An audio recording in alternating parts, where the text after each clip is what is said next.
بل عقیده د مسلمانانو عقیده اسلامی ده چې جنت او جهنم حق دي. جنت او جهنم حق دي. کفیران یې مانی چې جنت او جهنم حق دي. داسې ډېرې فرقې مانی چې جنت هم حق دی او جهنم هم حق دی.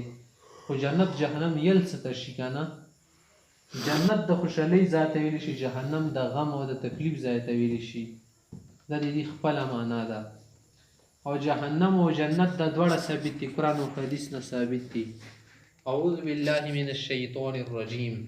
فاما الذین شقوا ففي النار لهم فيها زفیر وشهیق. همدا چې د بل آیت کې راغلی دي وبرزت الجحیم للغاوین. یو بل آیت کې دي فاتقوا النار التي وقودها الناس والحجارة اعدت للكافرین. یو بل آیت کې راغلی دي زمر ولا آیت دی قیل ادخلوا ابواب جهنم خالدین فیها فبئس مثوى المتکبرین. نو جنت او جهنم دو دواړو ذکر قرآن کریم کې راغلی دی ښه.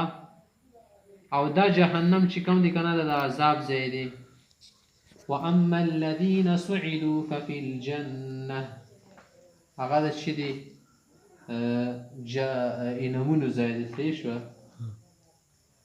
ډېر داسې خلک دي که نه تعلیم یافته خلکو کې هم شته همدا شی ته نورو ځنه فرقو دا عقیده ده که نه چې جنت بس خوشحالۍ ته چې د دنیا کې موږ څومره خوشحاله یو که نه موږ باندې راحت راځي بس دا جنت دی. او د کله چې موږ ټینشن کې شو او تناو دا باوره باندې راشي او خفه و مصیبت کې و تکلیف کې و جیب مې خالي وي او خوشحالیان یې رانه وتښتي همدې ته جهنم ویلی شي. حالانکې دا خبره خو غلطه ده که نه. جنت و جهنم دې ته نوم ورکړو. جنت و جهنم دومره سپک شی شو چې ته لا غونې خوشحاله شي دلته 2 روپیو باندې ته جنت وایه او 2 روپۍ دې بیه شي دې ته د جهنم وایي.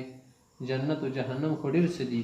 د هغه ولې نقشه په نظر کې نه شي راوستلی. سوچ او فکر کې د نقشه نه راځي خو ډېر ممتاز ځای دی، ډېر اعلی ځای دی. د هغه ولې سوچ فکر کې څوک نقشه نه شي راوستلی ښه. په جنت و جهنم کې کم عذابونه دي او کم نعمتونه دي. په جنت کې د دې وله انسان سوچ هم نشي کولی. پاتې بیا دا شه چې ته ولې نومونه ورکړي چې زه خوشحاله یم او دا جنت دی او که خفه یم د جهنم دی. دا فضول خبرې دي. جنت و جهنم دا دواړه وجود لري او خدای پاک پیدا کړي دي. د الله مخلوق دي. صحیح ده.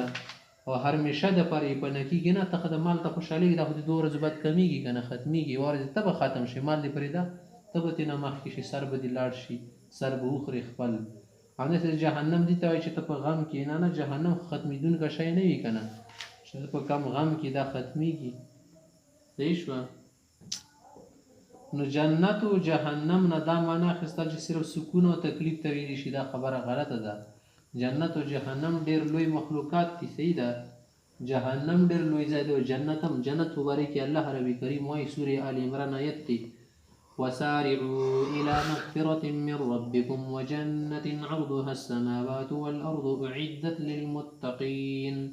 چې د جنت پلنوالي او لمبیوالي ته چې وګورې اوږدوالي ته که نه د اسمان او ځمکې وره بلکې اسمان او ځمکې نه د یو ادنا درجې چې جنتي وي هغه وله جنت هم د اسمان ځمکې د 10 برابرې د دې دنیا.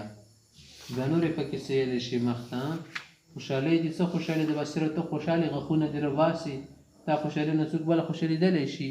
ډېر غاښونه روباسه خو چې بل جیب ډک نه کړي بیا خو نه خوشحالېږي په مفته کې. صحیح شوه. بس